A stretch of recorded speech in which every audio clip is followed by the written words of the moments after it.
Hey, what's up? It's J. Lucky Henry. So today, we're going to talk to my friend. His name is Tyler, right? Now, I could introduce you to him. I could introduce you all to Tyler. But Tyler does the best job of introducing himself out of any professional I've heard in recent history. Watch. Check it out. This is Tyler. I like to consider myself a financial airline pilot. You know? You really want like three major things out of your airline pilot when you're going from Logan to LAX, right? So you want them to take off and land smoothly. Yes. You want to get to the right place, and you want to get there on time. That's what I'm going to do on this financial journey for you. We're going to talk about your goals. We're going to talk about where you are today, where you want to be.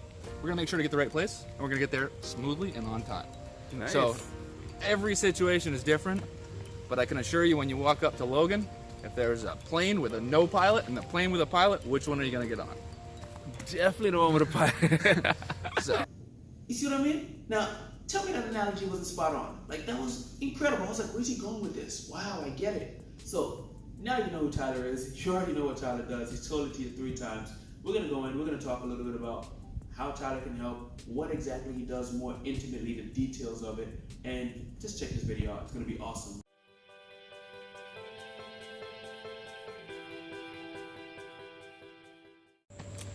All right, so I had a question for you. yeah. You say you help people plan for the future, right? Yeah. 28, I haven't planned for the future yet. And why? Why am I so scared of planning for the future? Why are people scared of planning for the future? And how do you overcome that to help them? That's a good question. That's probably the most common question. You're 28 years old. At least you're asking that question. I find a lot of people I sit down with approach their 40s, 50s, 60s. Life goes fast, and they're still asking that question. So instead of fear selling, I know there's some advisors out that do that. Come to me because there's so many things that could go wrong. I'm a really goals-oriented person. So I wanted to understand what your fears are. I'm going to ask you what keeps you up at night. But really from there, we're going to really start focusing on what's important to you, Lucky. So do you want to retire in Massachusetts? Have you thought about that? If you retire and wave a magic wand and you're having coffee at 65, who are you with? Sure. Are you with your grandkids? Are you with your family? Are you with your friends? Are you on the beach? I really start to help my clients understand what retirement looks like for them because most of them haven't thought about it. They just say it, like unconditionally or not at all. Yeah. And so really I'd like to frame the negative into a positive and just focus on their goals, understand what's important to them. Then by walking through our established process, essentially some of those emotions go away, the fearful emotions. And if they see the light at the end of the tunnel, well, hopefully they become a client. All right, that makes sense. That makes sense. Okay, nice. All right, Tyler, walk me through a scenario, right? Yep. Let's say I want to plan for my future. For some reason, I saw the light at the end of the tunnel, and I decided it's a good idea to plan. What does this scenario look like? What are you going to walk me through? Or what does it cost me to do this? And yeah, what do I got to do? That's a great question. That's a question I encourage all of my clients to ask of me especially, and future clients to ask of all of their financial advisors. Now, cost is only important in the absence of value, in my opinion, but it's something that you should be aware of, understand how you're paying and how somebody like me gets paid. Frankly, I take my approach a little differently. I'm fortunate to have a client base that pays me already. So every new client is completely cost-free to them, essentially moving forward until we start a relationship. So I sit down with them for a 2-appointment process. First appointment is about understanding what's important to them, understanding goals. Once we have that established, we'll walk through, again, that established process that Barbara, my partner, and I have to fine-tune a plan that makes sense for you and your family, specific to you. From that point, if we decide to work together, we'll talk cost. We make money a few different ways. We manage money for clients. That's an asset or fee-based platform. Yep. We also have transaction-based, whereas if you wanted to buy Verizon or stocks from me, there's an upfront cost. I'm not going to put you in a managed platform for an account like that or an investment like that already pays you a percentage just to own it. Okay. So there's a few different ways we can work with our clients. We spell it out before the relationship begins, but definitely ask your advisor how they get paid and how much they pay, because those two numbers aren't always exactly the same. Okay. Now, if I decide I want to invest in stocks, I got to pick the stocks myself. You help me pick them. What do we do? That's a great question. I have a $100,000 minimum for my stock investment portfolios. The reason being is I'm sure you've heard the term, Lucky, all your eggs in one basket. I am not going to be that financial advisor for any of my clients. If we have a $100,000 portfolio at a $5,000 ticket, that gives us 20 stocks, which gets us closer to a diversified portfolio. Okay. For many of my clients, if they're under that $100,000 mark, mutual funds or ETFs are a great place to start. I go through an investment 101 presentation that kind of outlines why, and so I'd be happy to do that for you someday. All right, definitely. Awesome. No, I agree. I might have a 100K lying around somewhere. All right, let's do that. So you're starting to understand the picture, right? Investing, thinking about the future. With me, I say invest your money with a Tyler. Invest your money in some real estate. Do a combination of both. Whatever, as long as you're planning and investing for the future, it's important.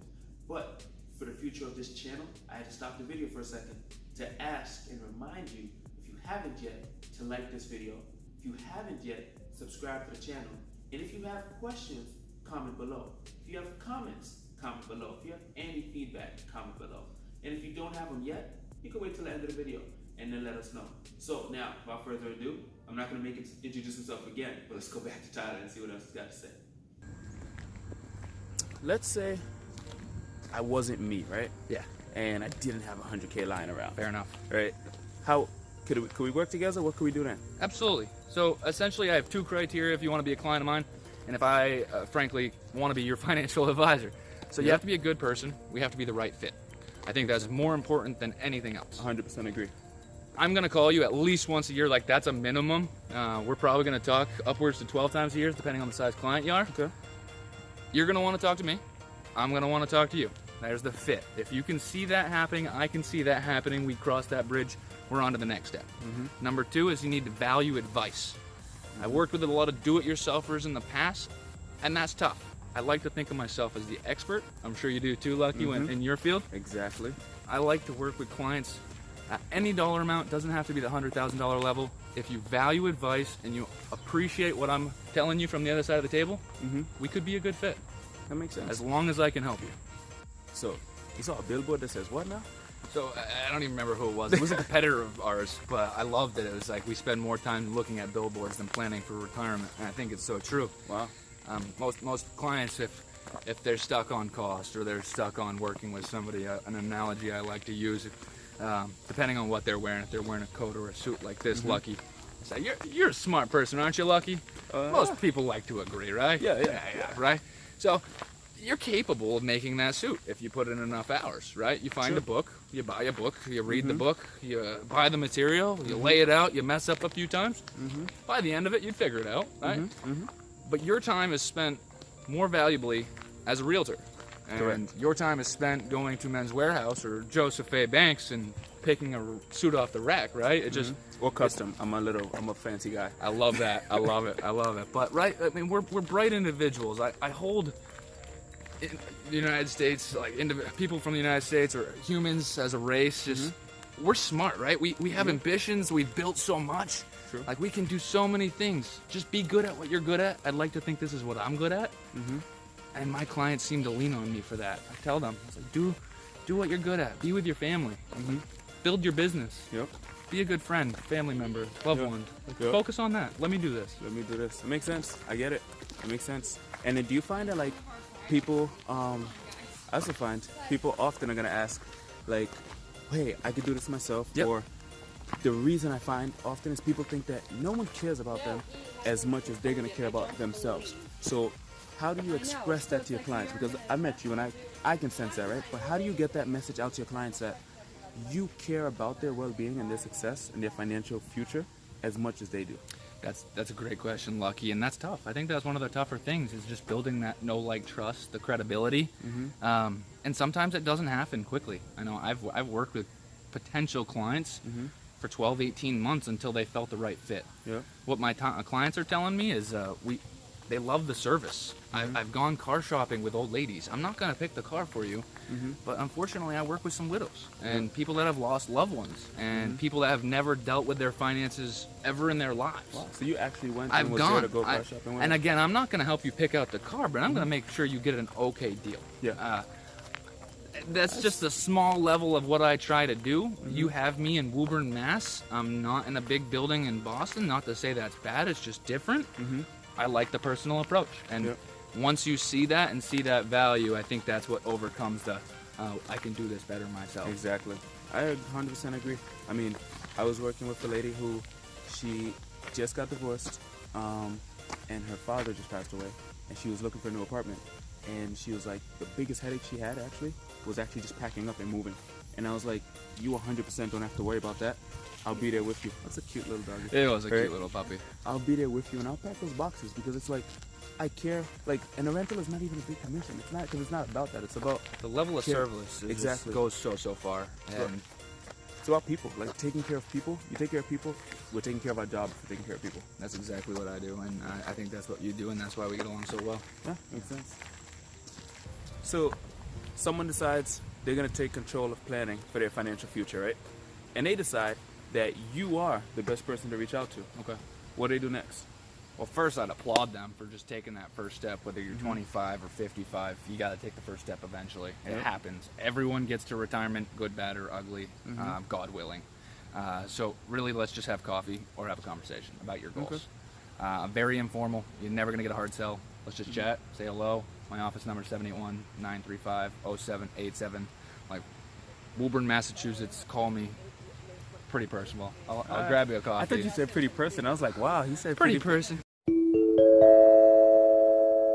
So, thank you for checking out this video, right? My man Tyler's a good friend of mine, right? Young, strapping dude, really's got his wits about him, knows his stuff, knows his product, knows who he is as a professional, and knows how to help people. And that's what I love, right? He's able to identify where his strengths are, able to identify who's the best person for him to help, but never closes his door to anybody that he's willing to help.